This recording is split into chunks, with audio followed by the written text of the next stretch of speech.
Hello guys, today we will talk about how to fix or how to solve the problem of Truecaller on the application of how to fix or solve the problem of Truecaller app. You will go to settings.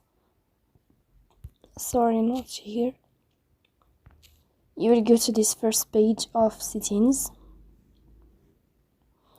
Then you can go to apps, default apps, app settings. On above you can search about Truecaller and you can click.